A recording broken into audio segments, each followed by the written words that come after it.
In sports, if you want to be the best, there are no off days. Welcome on into the No Off Days podcast. I'm Scott Smith. We got BK in the booth, and the man still in his Halloween costume from last night, Chris Cato to my left. Did you have a chance to enjoy? Did you sneak out? I know we work kind of late at night, so did you get out there? I did. Thanks to the World Series being on Fox, we had a bit of a longer break than usual. So, yeah, we got out. My neighborhood just goes crazy for trick-or-treating. I mean, these houses, man. If I were a kid, heck, I'm an adult, and I want the full-size candy bars. They give out these full-size Kit Kats, Hershey's. Okay. Yeah, serious stuff. Yeah, you must live in the really rich neighborhood in town. It's well, I think it's just. Do you keep up? Because that puts pressure on you. I try to, but it's hard. Or do hard. You flip the lights out and you're like, I leave the bucket out, and it's got some circus peanuts in it. Yeah. I feel like nowadays, Halloween is a lot different than when I was a kid growing up. I mean, I feel like parents are more into it than the kids these days. Do you think I'm on something there? I think so. Well, what's cool in my neighborhood is the parents usually set out, tables in their driveway, and they usually have some treats like beverages out for the parents that are walking with the kids too. So it kind of turns into a block party. But of course, I couldn't partake in any of that last night. No, of course not. Yeah. All right, let's bring BK in the booth. Brian, what age is the appropriate age to stop celebrating Halloween? Ooh, celebrating. Or you mean you like trick-or-treating? Yeah. What Chris was doing last night. No, always celebrate. If you're going out with your kids and stuff, that's fun, right? I mean, dress up in a goofy costume. Yeah, Brian, I didn't have a kid with me. I was just going from house to house taking people. That's why he was so impressed by the king size. Oh, wow, a Butterfinger. Yeah. It's all fun, man. Why not? I reunited my love for 100 grand. You guys remember those? Yeah. 100 grand. Man, that's a good candy bar. Is it? Really? I don't know that I've ever actually had it. Because they cost 100 grand. So what is it? I would describe it as the center is nougaty caramel. Okay, I'm not a nougat guy. Okay, then this isn't for you. All but right. It's coated. Let me pull you back, though. It's coated with Rice Krispie over that and then a layer of chocolate on top. So it's got a little crunch. Right. It's nice. There's only so many combinations you could have. It's like you got the crunchy, you got the wafer, you got the peanut, you got the caramel, you got the nougat. Yeah. I'd like to see something else injected in. Bring Big K back in here. Why are we getting rid of him? I want to see some cheese. You think we could inject some cheese? Some cheese. Maybe some jelly. Yeah. Let's put a jelly-filled M&M or something. Yeah. Fruit. There you go. All right, BK, what do we got on today's big show? Nice show today. We got Peter Jacobsen, PGA golf player, actor. He's I guess in one movie. Yeah, Tin Cup. Yeah. There you go. He's starting up a tournament, I guess, an event down at Bradenton. So it's unique. It's got a Ryder Cup type feel to it. So we'll talk to him a little bit about that. For all the older gentlemen on the Champions Tour. Yeah, but they can still play. Those guys can still. Oh, for sure. Yeah, they got some big names in that too. Ernie Els, Jim Furyk. Okay, looking forward to that. And then at the end of the show, it's that time of year again. Once Halloween passes, it's time for the National Toy Hall of Fame to put out their list. It's a Again, ritual it here. seems like we just had this. And it does, doesn't it? Okay. All right. So I hope we the got some finalists good. are set. And okay. All right. Yeah. Okay. Do we hold any? I know we applied to be, voters. Did that go through? I did not receive that email back, but we should. Would you rather have that vote or like an AP vote? Oh, definitely Hall of Fame, the Toy Hall of Fame, yeah. AP vote's useless this time of year. Right, exactly. and that's just, it's so fleeting. This is forever. I mean, these toys are forever enshrined in, where is it, Poughkeepsie? Rochester. Okay, Rochester. We got to get up. I was kind of up in New York. Yeah. Golly, we didn't have time for it. Okay. All right, very good. We will catch up with you a little bit later in the show. If you are listening and you want to watch, go to fox13news.com/nodpod. If you're watching and you want to listen or subscribe, take out your phone. You can zap that QR code on the screen in the bottom right-hand corner, and there you can find all of our shows. There is something to satisfy your sweet tooth in that bowl of podcasting goodness, maybe 100 grand, of course. That is something we are all longing for, and sponsors are welcome for this show at any point in time. Please subscribe. fox13news.com/nodpod. All right, so a little bit of NFL news earlier this week. It was the NFL trade deadline, and sometimes it's not like the baseball trade deadline. I feel like there's more hot stove action, and teams are positioned better. I don't really love the NFL trade deadline where it's positioned in the season. I think it's too early. I think the heart of it should be you're trying to position teams better for a playoff run, right? I mean, we're halfway through the season, so injuries always play a role. So I'd love to see it move back maybe 3 or 4 weeks. I think that would be better to see what teams really have. But teams went out and they went shopping today. Yesterday, was there any moves that you saw that you think, okay, wow, this team is they're legit. They're getting after it. I thought it was a little quiet. I expected a few more fireworks. I think it's pretty clear that the 49ers are trying to solidify their playoff run, right? Yeah. They go out and get Chase Young. So now you've got an Ohio State reunion on that defensive line, him and his old teammate Nick Bosa. So watch out, quarterbacks in the NFC. I feel like Washington in that move, that was one of a couple moves they made that just signals, hey, we're done. Yeah. We're checking out. Rebuild mode. Golly. I mean, they get rid of Montez Sweat. He goes to the Chicago Bears. They get a second-rounder in return for him. They get a third-rounder in return for Chase Young. I don't think that's a great trade. I mean, I would be upset if I was the Commanders fan base. I mean, here you have some – I get the injury issues with Chase Young, and maybe they didn't live up to the hype, but you've really invested a lot of draft capital into your defensive line to abandon them as quickly as you have in the heart of a rebuild. I feel like there's other areas on the team that maybe would be more apt for a rebuild. I thought it was a good move by the Commanders because both of those players had big contracts coming up, right? And you get a second-round pick from the Bears for Montez Sweat. I mean, I thought the Bears, I didn't understand their reasoning in that. Well, I think they're going to extend him and make him a big piece of But you could wait until he's a free agent at the end of the season. But now you could do kind of like a sign-and-trade type of thing. So you have the opportunity to negotiate firsthand. I don't like – it's a high second-round pick, like 34th or 35th pick. I don't like giving away a pick that high. For a guy that you could get in free agency. They did this last year. I think the Bears are going to – I think they have like 2 first-rounders next year, so that may affect it. So, okay. All right. I thought the Commanders – I thought they had to do it. And, they need to supplement the offensive side of the ball, I think. So that's what they do with those draft picks. Who did well in your book? Well, I think the Niners obviously getting Chase Young. I just think even if the guy doesn't play every down, I mean, to come in as a specialty edge rusher, compliment Nick Bosa, I think that is a dangerous duo.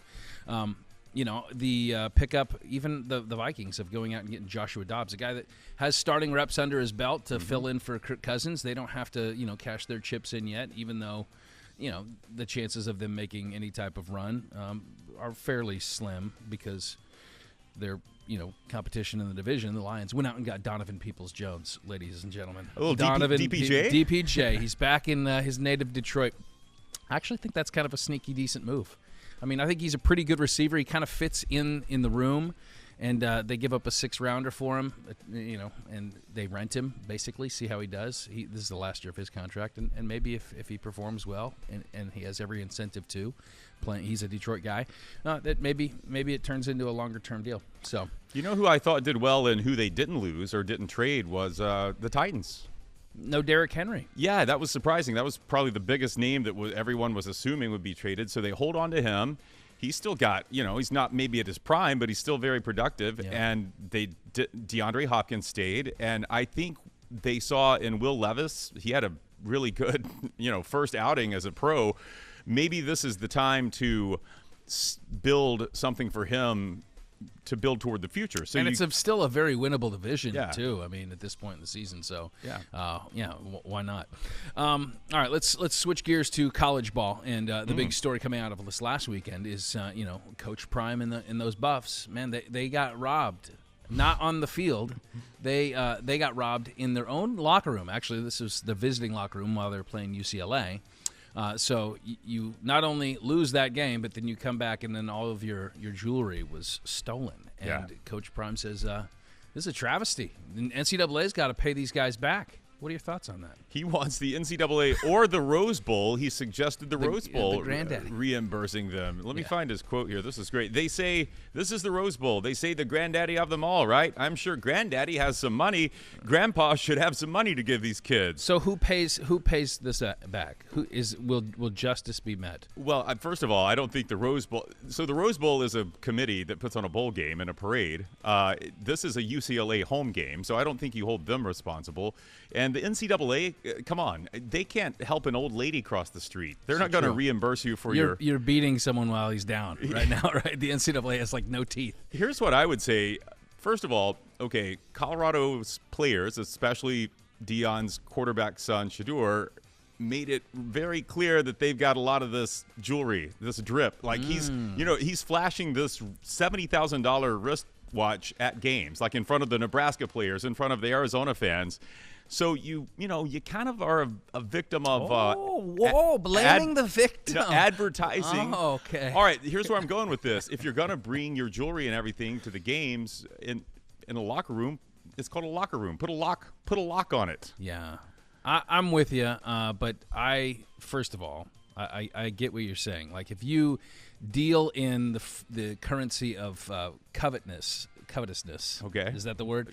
If you want everybody to look at what you have and long for it, then don't be surprised if you got some bad apples that actually go out and grab it, right? Yeah. So that happens. If you have the best car in the world and you get it because you think, hey, look at this, look at me, look at that car. Right. Don't be surprised if there's going to be some people that are attracted with the bad intentions. I do think somebody has to pay for this, and Why? Who? Well, because there should be a level of security awarded to any player that's coming to a facility like that. I mean, if this happened in the NFL, I mean, these NFL players, they have all kinds of jewelry in their locker room. You don't hear of those. I mean, it's not just about the jewelry. Like, this points to a bigger security threat. Like, who's guarding these locker rooms? Like, could anybody just go in there and take anything they want? Could they plant anything they want? I mean, this to me is like the bigger issue is like the security at the Rose Bowl for these locker rooms. These players, no matter what they bring, and I think I do agree that they shouldn't be being all that flashy, but that's just my personal opinion. I think whatever they have in their locker room and they bring with them, they should have a right to believe that it's going to be protected while they're playing a football game. Well, okay, but why not let what the rest of us have to rely on, the law enforcement system? That's how you punish the people who did it. Well, maybe I don't know what their security measures there. So, if it's like LAPD that is in charge of holding down security around the locker rooms, then yeah, maybe they need to be held to account. Maybe it is the Rose Bowl. I don't know what the committee structure is and how they operate private security around the Rose Bowl, but I think that they should feel like their stuff is secure if it gets stolen from. I mean, if they were on campus at UCLA and someone breaks into a dorm room, there would be a police investigation, which is what's happening here, and you would hope that the person who stole it gets arrested and then they have to pay restitution. Yeah. That's how the rest of us have to operate. Your stuff gets stolen. Have you ever had anything of yours stolen? I have. Yeah, I had luggage stolen from an airport. I mean, assume it never showed up. This was years ago. Yeah, that's just the airline losing your luggage. That's not stolen. No, man, we waited forever. It never showed up, and it was a destination wedding. It wasn't my own, but my wife and I'd gone shopping. I had some nice. We were going to the Grand Cayman Islands. Oh, you had some. So I had like these new beach clothes. Your new sarong. And was here in there. I show up at this wedding wearing clothes that I've worn for like 4 straight days. I was stinky. It was miserable, and I had to go buy some shoes that were too tight for way too much money. Anyway, yes. So that's my flirtation with having stuff stolen from me, and I felt wronged. You felt victimized. They finally reimbursed some of it, but it took months. So. Yeah. Well, that's unfortunate. Yeah. I had my money stolen from a locker room when I was in high school. I was playing basketball. So this hits close to home, And don't you feel like I'm not that writing a letter to my high school saying reimburse me because I didn't put they stole it from I had a wallet, like this handmade leather wallet that had Jesus on it, on the cross, and they stole money from that wallet. Someone did that. I thought that's been eating them alive. I thought that was secure enough, but no, I should have put a lock on the locker. Wow. Yeah. I love the idea of that wallet. I think I know who did it too. Really? And he's listening to this, and he knows that I know, who took my $20. It was $20, but that was a lot back then. No, it was the wallet. Yeah. That was what was most important. Yeah. All right. So the other big news in college football this week is that, the first college football playoff rankings are out, and we want to get some reaction. So let's just give you kind of your top 6 teams, so your top unbeaten squads. You got 5 squads. It would be Ohio State coming in at number 1, Georgia number 2, Michigan 3, Florida State 4, and Washington rounding out your top 5. All teams unbeaten. Do you have any issue with the order in which they came in that initial ranking? Yes, I do. Yeah. I know that surprises you. No, I do too. I'd like to hear what you have. I like Ohio State at 1. That's how I would have ranked them. And when the committee put them there in this initial set of rankings, I thought, okay, this is good. We are going to have a committee that looks at resume and is rewarding Ohio State having 2 really good wins on their resume. Maybe this committee's more resume than eye test. But then they go Georgia, Michigan, and I think to myself, I would not have. I says to myself, I say, boy, back to Foghorn Leghorn. I would have had Florida State 2. because I think Florida State has better wins than Georgia. And Georgia has the strength of schedule. The teams they played so far in their schedule is ranked 100th in the country.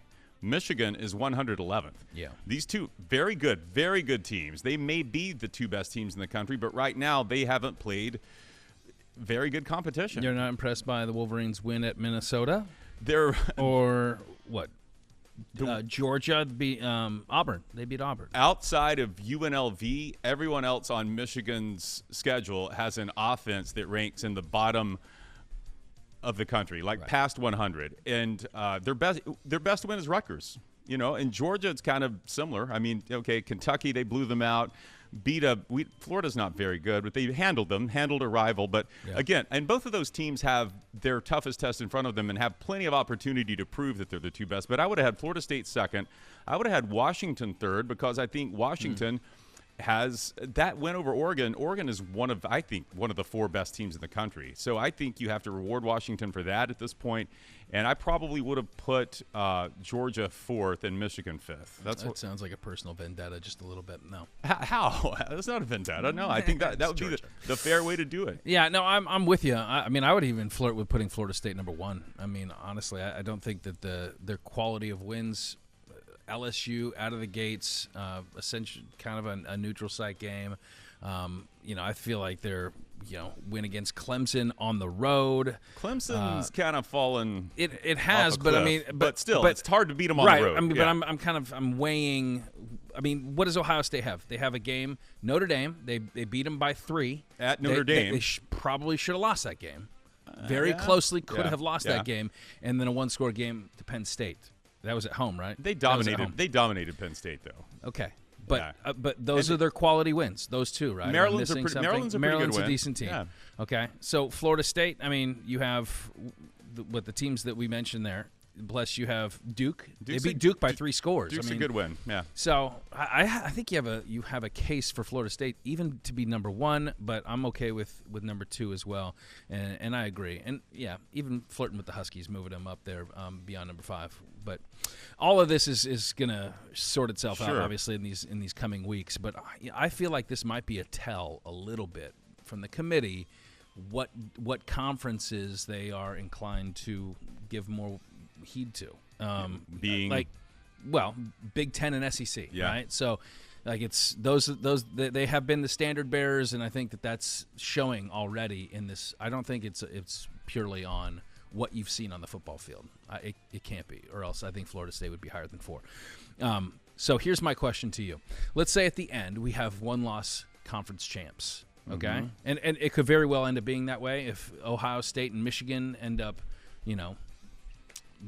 I don't know, like one of them could end up with a loss.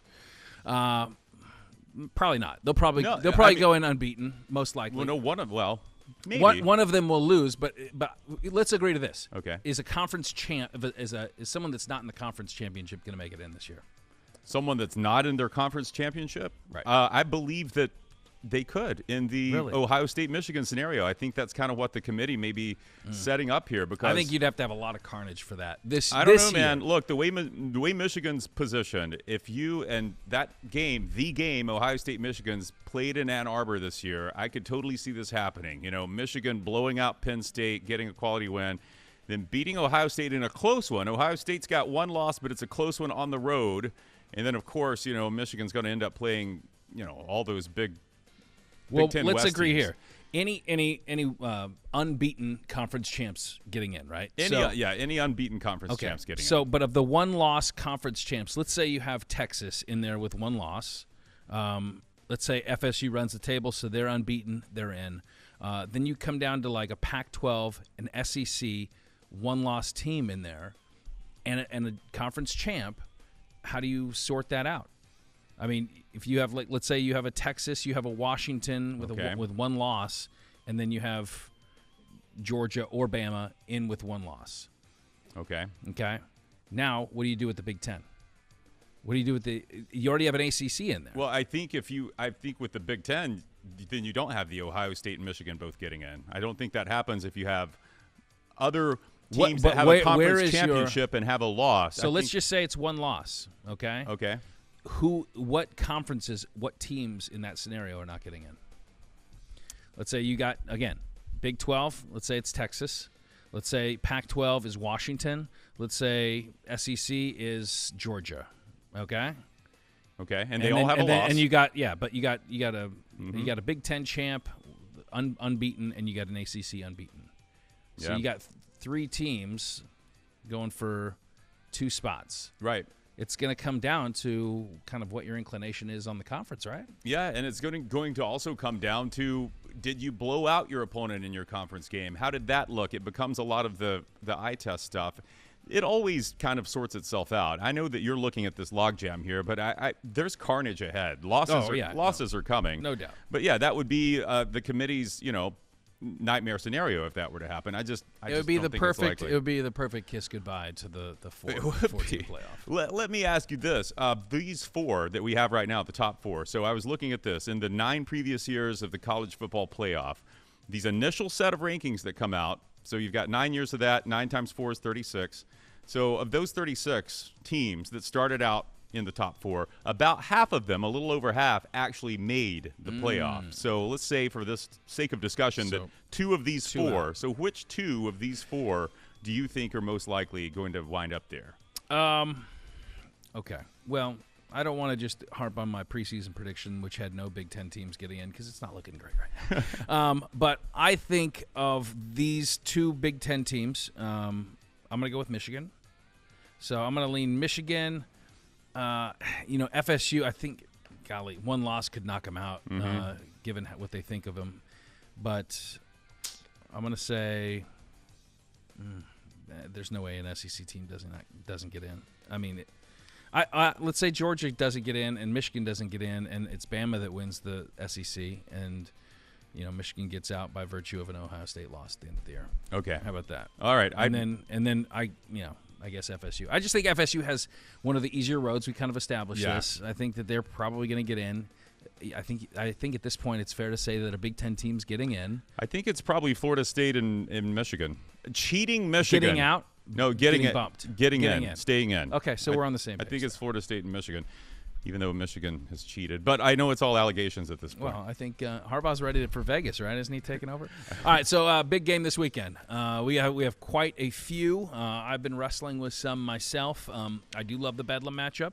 I'm going to be intrigued by this K-State Texas game. Oh yeah, this could be the kiss goodbye for the Longhorns. It's without Quinn Ewers again, right? So they need this, and but for me, I don't think it's the most consequential game, but it's the one I'm going to care most about probably this weekend, and that's Washington-USC at USC. Okay. So I think USC is not done fighting yet. Their defense is done fighting, but I don't think their offense is done fighting. Caleb Williams is not done fighting. Right. That is an intriguing matchup. Washington's been wobbly lately, right? Yeah. They've wobbled a little. Even if you lose this game, I mean, there's a scenario in the Pac-12 where you have a 3-way jam, and then you got to figure out what the 3-way tiebreakers are for who's getting in and for the Pac-12 championship. So, but I think for USC to still have a puncher's chance, they win this game. I don't think that hurts Washington necessarily. Right, but it helps your Ducks if Washington takes a loss. That's for sure.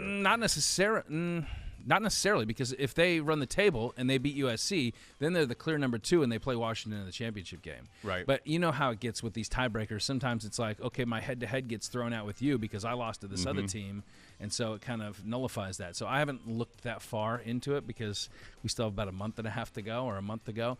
But I mean, for the Ducks, I think it's probably best if Washington wins. Because then your win is better.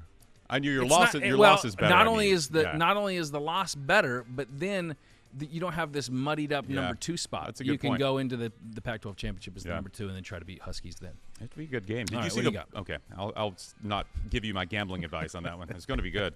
Obviously, I'm most concerned about the Alabama-LSU game. I mean, could be elimination time for Alabama. But if I'm picking the most intriguing game, one where I think people are going to look at the ticker and the score and say, oh, I need to start paying attention, I think it's Missouri going on the road to Athens. Really? You think? Yeah. You think? I know that this. I feel like Georgia's going to. I know it's silly. I know it's silly to say the Dogs are going to be, but again, Georgia hasn't played a really good team yet. And Missouri Missouri has enough firepower on offense to give them trouble. Brady Cook's playing very well. Luther Burden III is probably one of the 3 best wide receivers in college football, and they've got kind of a scrappy enough defense, I think, to take I'm not saying Missouri's going to win, but it's a 16-point spread now. I think it's going to be closer than that. I think it could cause Georgia to get a little nervous. Both those SEC games I like this weekend, but I just feel like they're not going to be that close. I think Bama's going to win by a lot, and I think Georgia's going to win by a lot. Oh, I like it. I like hearing you say Bama's going to win by a lot. That yeah, but good. I get my picks regularly wrong. That's why I don't gamble. All right, let's bring BK. Yeah, BK, do you have a pick for the game this weekend? Do you have one that you're definitely going to watch? You always kind of have like the guru pick. You'll go into the MAC conference and pull out like a. Well, Miami of Ohio is playing Central Michigan this weekend. The Akron Zips are looking good. They're 1-7. By the way, they're playing their 5th-string quarterback this weekend.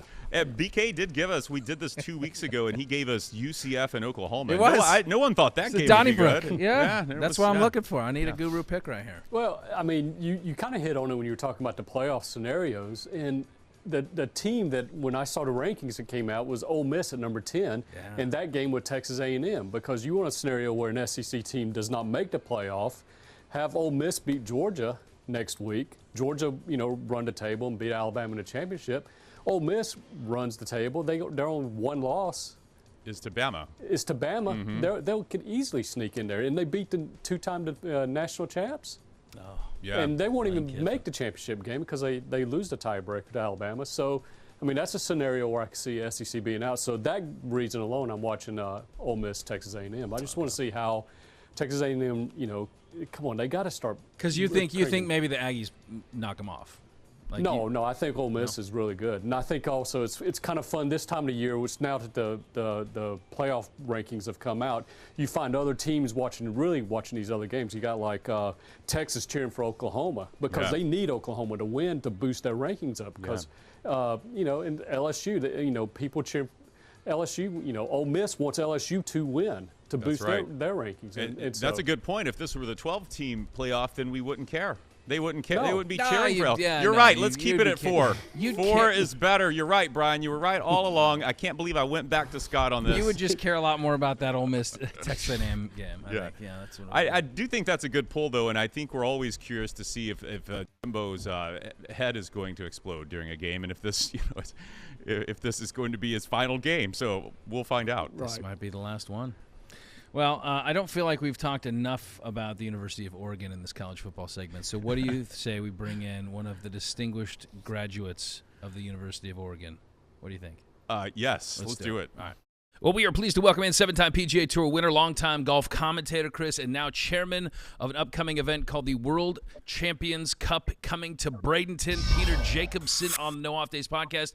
And so all these big names in golf are coming to our backyard concession golf course, and we have you to credit for it, Peter, right? Tell us a little bit about what's coming up. Oh, I appreciate that, but there are a lot of great people that have been working on this for a long time. This is the culmination of probably 5 years of work with the PGA Tour, with my friends at Intersport, a good buddy of mine who is the CEO up there, Charlie Besser, and the captains, the 3 captains, Jim Furyk of the United States, Ernie Els, the captain of International, and Darren Clark, the captain of Europe. We have been looking at doing this thing for 3 to 5 years, and we're engaged, and it's coming up soon, and we're real excited about it. Yeah, what a fun concept. It's 3 teams, so you have a Team USA, you have a Team Europe, and then you have a Team International. And these are all names that folks that even have a basic kind of background in golf, they're going to recognize a lot of these guys. When you mentioned Ernie Els, and you got Vijay Singh, you got Jim Furyk, a lot of big names. And so what is the format exactly? Kind of flush that out a little bit for us. Yeah, well, to add on to that, we got Steve Stricker and Bernard Langer, Justin Leonard, David Toms, Retief Goosen, a lot of Hall of Fame guys and Hall of Fame players. We wanted to come up with a unique format because the one thing about golf we all know is it's a 72-hole stroke play competition, birdies, bogeys, pars. We thought it would be fun to do a match play competition between the 3 teams playing at the same time. So let's take the 3 captains, for example, Els for International, Furyk for U.S., and Clark for Europe. we're going to be playing against each other. In other words, Els will be playing Clark, and Els will be playing Furyk, and Furyk will be playing Clark. So there's points available on each match on every hole. So if Furyk beats both Clark and Els, say he makes a 3-on-1, and Clark makes a 4 and Els makes a 5, Furyk gets a point from both. But if Els makes a 4 and Clark makes a 5 on the same hole, Clark gets a point and Els is out with 0. So we're going to do that for 9-hole matches twice a day for 3 days. So you can see that points will add up quickly, or if you're playing poorly, you're going to get the big goose egg every hole and every match. So it's going to keep everybody engaged. We're going to play singles matches. We're going to play best ball matches, and we're going to play Scotch foursome where everybody drives and then you choose the best ball in from there. Kind of a shamble. They call it shamble or Scotch foursome. So it's, again, unique, different format, and everybody's so engaged in this. We thought we'd give that a try just to see how it goes. And so far it's been well received. Yeah, it is an intriguing format, I got to say. How did you guys land on the Concession Golf Club in Bradenton? The Concession Golf Club, as you know, hosted a World Golf Championship a few years ago, and they were actively pursuing this championship because it is a championship world-class golf course that I think deserves more attention in the world of golf. And quite honestly, they want to be noticed more. And I think that it's kind of a hidden gem, to be honest with you. I love it. I've been there. I've played it. And the staff and the ownership group and the whole development is, like I said, it's a hidden gem that we're really excited about having a chance to expose. We're going to be on ESPN and ABC, and I don't have to tell you the power of ESPN, and then being on network on ABC as well. It's going to be well covered and just a lot of fun. I mean, simply the fact that you're on the No Off Days podcast, I feel like that really, lights some ignition. So, hey, look, these are all gentlemen that have dominated the sport for such a long time, but they're kind of in their twilight years. I'm curious what the fire in the belly's like. What's that chatter out on the course going to look like come tournament time? Well, I can tell you from my standpoint, I was fortunate enough to have played on 2 Ryder Cup teams. Once you lose your match, you want some payback. You want to get back at the guy or the team that beat you. But when we get older and we get closer to the age of 50 and you join the Champions Tour, you know that your President's Cup or Ryder Cup days are over. So these guys, the competitive fire never leaves them. They want to be able to go at each other. Els wants to take on Stricker, and Darren Clark wants to take on VJ. Obviously, everybody's good friends. We competed on the Champions Tour. But still, there's pride at stake. There's some money at stake, but there's bragging rights at stake. That never goes away. Why do you think guys in all these other sports, baseball, football, and basketball, they always have the magical comeback, the Tom Brady comeback. You remember that. Right. So you never want to say you're done. And these guys aren't done, and they're going to prove they're not done. Well, I did find it interesting. I was listening to the press conference, and Ernie was talking about having Retief as a teammate and, all that he brings, and he's a great teammate and all this. But I thought it was a little bit different and kind of maybe telling when one of his key pieces of analysis was that Retief loves a good glass of wine. I thought that was a little bit different in what makes up a good teammate, right? Well, I think you'd agree that we're all mature people by now. We're right. Over the age of 50. And I think what we see in the Ryder Cup, the President's Cup, and the Solheim Cup, it's blood and guts. It's all about team and country and glory, without a doubt. That's why you don't see a lot of smiles. You don't see a lot of joking around in those competitions. You're going to see a little of that here in the World Champions Cup, and I think that's only right. These guys are over the age of 50. They've done amazing things in their career, and they're going to do amazing things at the Concession Golf Club in the World Champions Cup. But let's be honest, these guys are parents. A lot of them are grandparents. A lot of them understand the role that they play in the world of golf, not only as mentors and leaders. And I think they just want to be able to show what the game of golf has meant to them their entire career. And as I said earlier, with Els, Clark, and Jim Furyk as our captains, and guys like Retief and Langer and Stricker and David Toms, Justin Leonard, it's just going to be a feel-good week all around. Competition and camaraderie. Sounds like it's going to be fun. Okay, let's take this interview off the rails, or off. Take the golf cart off the path into the bushes, as I often do. Let's talk about Tin Cup. I got to get my Tin Cup questions in. I know you answer these every talk show, every podcast you go on. So you're in the movie playing yourself. And we got Kevin Costner playing Roy McIlroy. You weren't the only pro golfer in Tin Cup. There were a number of them in there. Phil Mickelson, Craig Stadler, Fred Couples, to name a few. Peter, how did the writers decide that you were the one that was going to win the U.S. Open? It's a very simple answer. We had probably 15 or 16 players. You mentioned those guys: John Cook, Corey Pavin, Bruce Litsky, Jerry Pate, Tommy Armour III. We had a bunch of guys in the room, and we were asked by Ron Shelton, the director, just to mill around at tournaments like we would if we were playing in the World Champions Cup. And we did that. And then as the room dwindled, or I should say, as the weeks went by, and a lot of the players realized that it was a lot of stand around and wait for your call, Ron Shelton, I can't remember who it was, they said, "Hey, who's going to be here on October 18?" And I raised my hand and they go, "Okay, you're going to win the U.S. Open." That's it. There was nothing political. There were no metrics involved. There was no going for it on 4th down and 3 because the metric system says to do that. It was which one of these jerks is going to be raising his hand late in the day, and it was this guy. The greatest ability is availability, right, and you were available. Did you like the ending of the movie, Peter? Roy dunking the 5 shots in the water, and then finally, what did he score? 12 on that? Did you like the ending of the movie?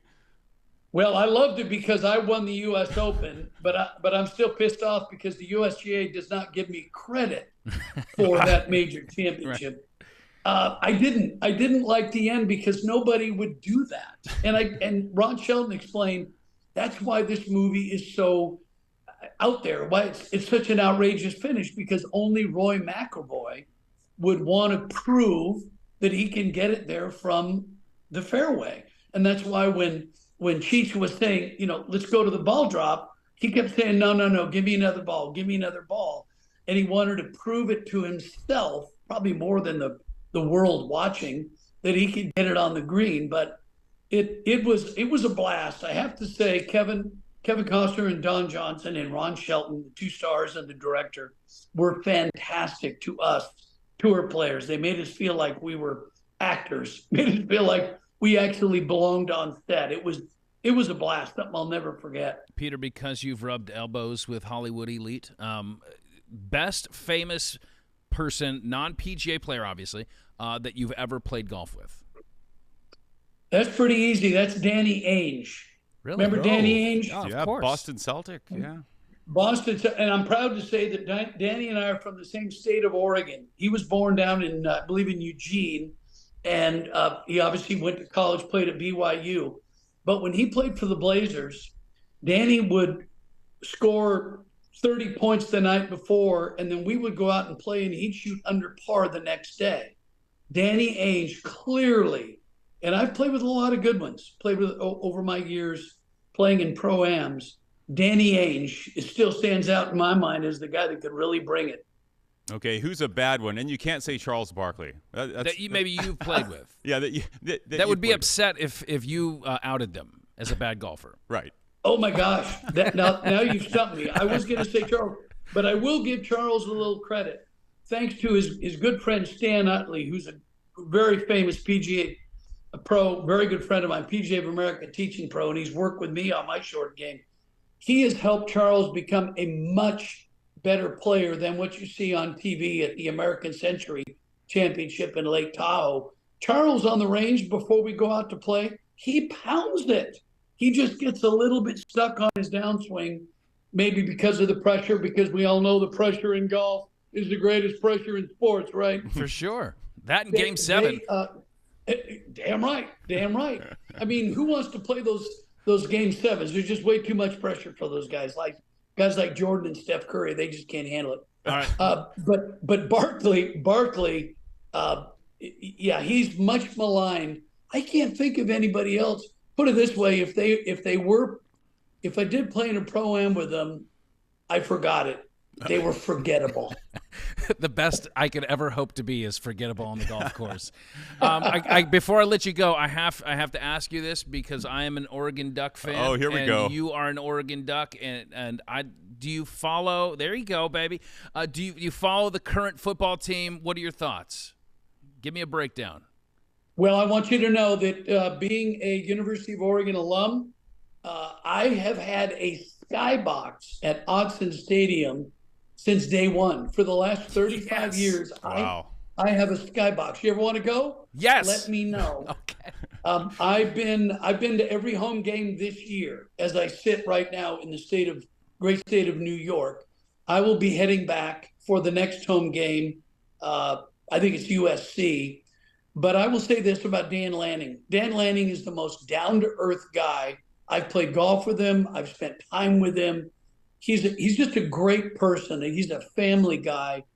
And he's bringing that University of Georgia defensive coordinator mindset to the Ducks. The Ducks were always fast and flashy, and they'd score a lot, but their defense wasn't always up to their offensive level.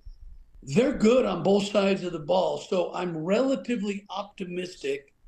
They've broken my heart many times in the past, but the way they're going. But I will say this: the Pac-12. I know people make fun of it because it's West Coast football, but every team in that Pac-12 can beat each other. It's murderers row, and they will beat each other. Pac-12 championship, right? And they will. Yeah. I mean, look at Arizona just beat Oregon State last weekend.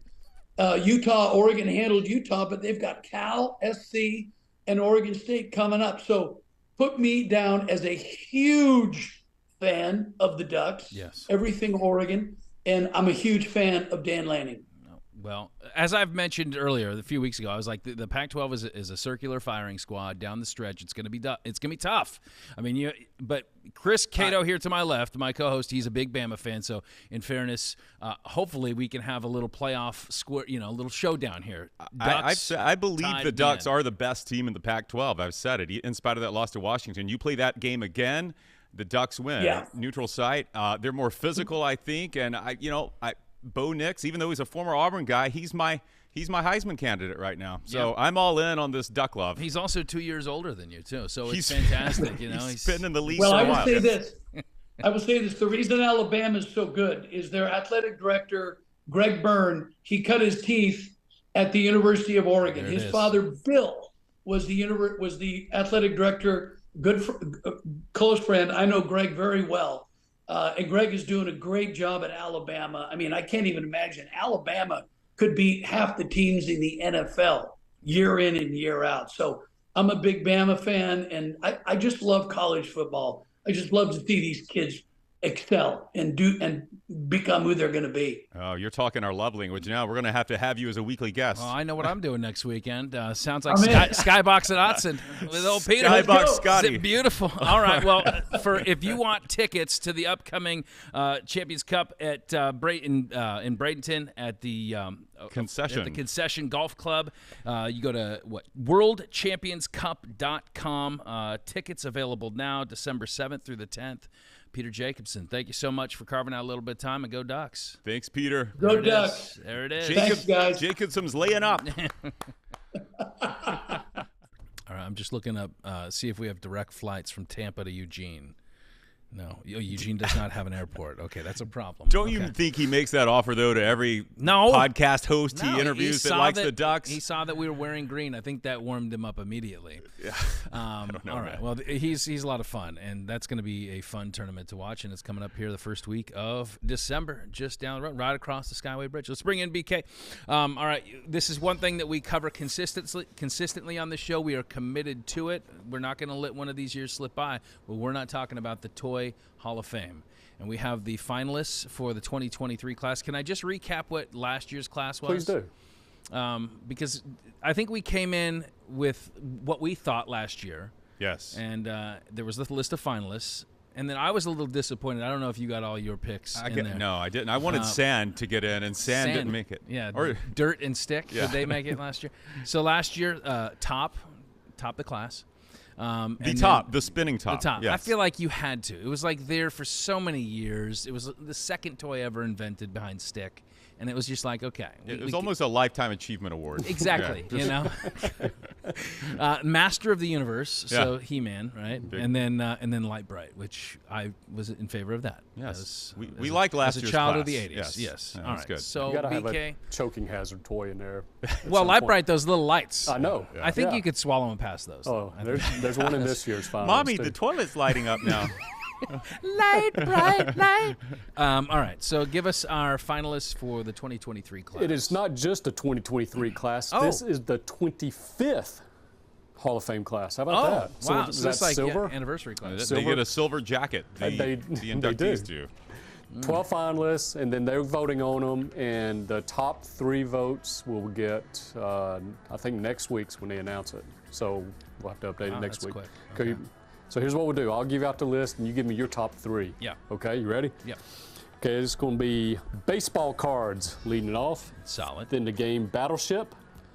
Okay. Oh, yeah. Bingo. That's like the original Battleship cover right there. I know our audio audience isn't able to see that, but Yeah.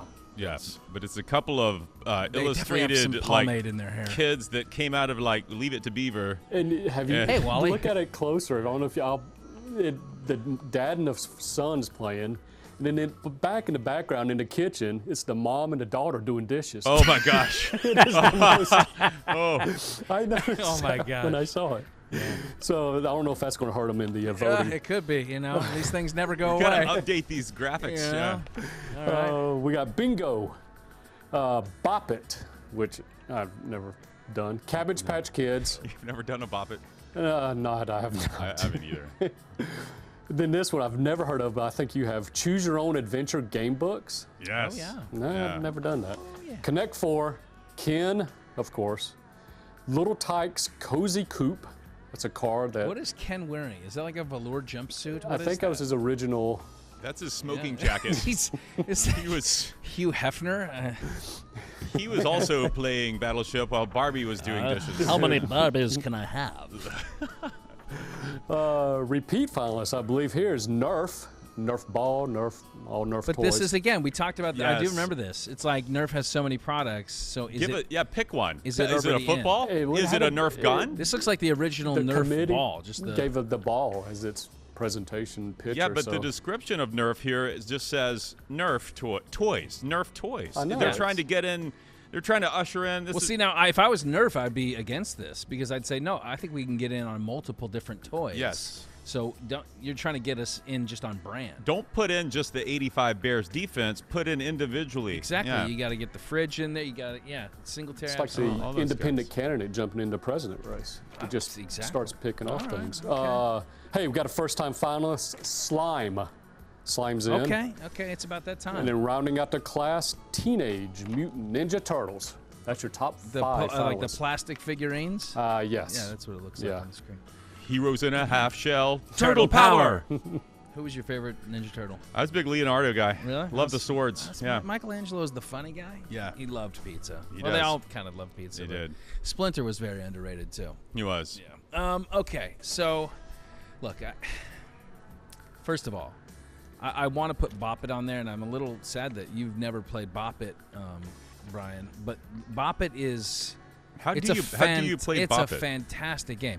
It has like this addiction impulse in it, like. Oh, that's what we need. Yes, exactly. Like, well, if kids were playing Bop It instead of what is it, Minecraft? Yeah. No, what are they playing? I don't know what they play. Bop It is like, you bop it, twist it, flick it. You do all these little things, and it's like a one-person game. Wait. So is it It telling lights you up. to? Yeah, it tells okay. you. It says bop it, and then you hit it. You have like 2 seconds to bop it. Bop it, twist it. They have these little gadgets. It's a very fun game. But what I'm saying here is that in 10 years, Bop It's in. Okay, you Bop think it's a little early for Bop It? I think so. Okay. I think they tried to rush it. I need to play Bop It. Clearly. All right. So first and foremost, I know it's a little bit misogynistic, but Battleship obviously is getting in. You sunk my Battleship. I recently played a game of Battleship. It's a great game, and as soon as they hit one of your the little two bangers are the ones that you want to hang on to because you can hide those. Yeah. The little boats. Yeah. And did you ever, when you cheated, you could put them try to stretch the toy out and put them in unorthodox positions on the board? You never did that? I would never cheat, Scott. Okay. I know what you mean, though. I'm going to go Battleship. What do you got? Well, I was going to go Battleship. I like Battleship. Okay, we can agree. It's okay to agree. I like Battleship. Okay, I like Battleship. I'm going to go Cabbage Patch Kids. Really? Yeah. Did you own a Always Cabbage Patch? wanted one, Scott. Santa never delivered. I had built it a little crib, and everything was waiting for it. And he never. No, maybe this is the year, Daddy. It's just I'm surprised because Cabbage Patch Kids, as far as I can remember, were the first thing that blew up so big without help of internet or anything. Yeah. But people would stand in lines. They're little round, bald heads. Yeah, lumpy little faces. Lumpy faces. Yeah, but they came with their adoption papers, and every girl had to have one. It was the thing. And a few boys. And a few boys. And if you didn't, can I tell you my Cabbage Patch story? Oh, please do. Okay. I didn't know we were going to get this. Okay. Let's go. So I too wanted a Cabbage Patch when I was a young lad. Okay, but I had a cheap family, and they didn't. I don't know how much they cost. They must have been a fortune, at least $15. Yeah. And I remember my aunt made me a Cabbage Patch, and it was like the most ghetto fabulous Cabbage Patch, broke Cabbage Patch. I was like, this is such a shame. Anyway, do you still have it? No. We got to get it on the show if you still got it. Golly. You know what? The best thing about Cabbage Patch Kids is it led to Garbage Pail Kids. Oh, were they one and the same? No, I just think Garbage Pail Kids were a spin-off. Like all the remember the factory seconds. That's the one. You had the original Garbage Pail Kid. Yeah. Was what Snotty Scotty. Okay, so you go. I'm going CPK. Kids. Yeah. Okay, I'm going to go Choose Your Own Adventure books. Okay, these were a favorite of mine. I didn't like reading when I was in school, and so for probably the span of about 4 years, I exclusively did book reports on Choose Your Own Adventure books. Your teachers let you get away. All I cared about was choosing the shortest adventure. However, this gets over quickly. There's a labyrinth. Well, I'll go around the labyrinth. All right, story's over. That was a 4-page book report.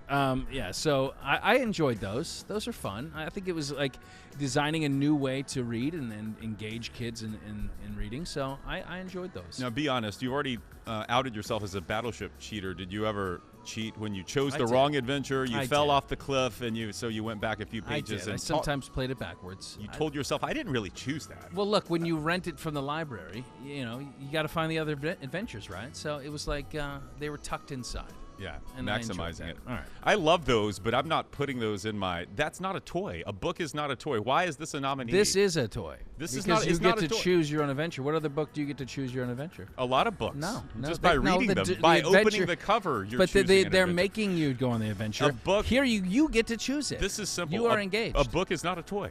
Your parents, you don't have a. Where do you keep your toys? Not in a library shelf. You keep them in a toy chest. A book's you can not keep a that toy. book in a toy chest. You could. But that's the point. It's engaging. What makes up a toy? You have to engage. A toy with needs it. to be a physical thing that you play with and you use your I played imagination. With it, and I throw it at people too.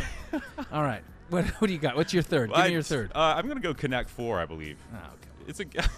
This was a bad class. I didn't like a lot of these. But Connect 4, how do you lose in Connect 4? By going simply second? By not paying attention. No, simply by going second. The guy who goes first always wins. The one distracted guy. It's but like the game of idiots. The thing I like about it is that you can play it with kids and assert your dominance over these children. That is a positive. I got to play. You didn't ask me about my shirt here. I got this Logboat Brewing shirt on from my friend. I stayed with Jared Long, my friend, and his family. He invited you out to the game, and you stayed at the house and watched the Alabama game. We did. I went to the brewery, but I'm saying this because he has 4 daughters who are amazing, but they're all like ages 9 to 3, so younger, and so we played Connect 4, and I just got to trounce them. That's fun. Yeah, it was fun. All right, what did I have for my last one? Can we throw up those? I got to pick one more. You don't have to. Choose Your Own Adventure, Battleship. Oh, baseball cards. No, baseball cards. Not a toy. Here you go it's again. A toy. Those are not what toys. What do you call it? A collectible. Anything you collect is a collectible. What did you do with your cards? I played with them. You had like I did. Jose Canseco talking Anything you spend a lot of time with as a child is a toy. Okay, that's what it is. And that was the biggest part of my childhood. And I didn't really play with a lot of traditional toys. I played with sticks and dirt and Lincoln logs and baseball cards. That's it. And a ghetto fabulous Cabbage Patch doll. Anything you spend a lot of time with is a toy. When you were well, then my grandma's a toy. We should nominate her. I spent a lot of time. Old Grandma Cookie. Baseball cards are not a toy. I don't know why that's. They're in there. If they're there, they're a toy. You protect them. Don't put them in your bicycle spokes and rip up and down the street in them. You could do that. I'm not nominating it. I like I got Battleship. I've got the Cabbage Patch Kid, which I think is the strongest one, and I've got the stupid Connect 4. Okay. Well, Brian, what's the car? There's a car that wound up every mobile home park in Alabama where I grew up had one of these sitting in the yard permanently. Like it did. No one played with it. It was missing a couple wheels. It was just landscaping. Yeah. No, yeah. We gave one to my daughter had one. There you go. Yeah. Well, you grew up in Alabama. I did. So. He's like, look at all these free toys on the yard. What's that called? The Tyco Little Tykes Cozy Coupe or something like that. Yeah, the Cozy Coupes. Yeah. Well, I guess okay. We'll see. So voting is coming up, and we'll figure out, and we'll bring you what the class is. I guess when it happens. You said a week from now, right? November 9th. Okay, very good. Just in time for holiday shopping. One of these season. days, the Toy Hall of Fame is going to put us on the committee to be able to vote for these things. And I think we just impress them with how we kind of deduce toy from non-toy. All right, very good. BK, thank you so much. And there you go. That's the big program. And if you would like to watch more of these programs, all you have to do is go to fox13news.com/nodpod. QR code, again, right there on the screen. You can subscribe on iTunes, Google Play, or Spotify, so the podcast is sent directly to you every week, and you don't have to even look for it. Big thanks to Peter Jacobsen. Go Ducks. And that was fun. And good luck to... The Battleship is the only one we agree on, right? That's all we agree on. That's a shoe-in. They're going to be. I think you agreed on Cabbage Patch Kids, though. Now that we learned that you wanted one, I can see that. I'm a little scarred from it still. All right.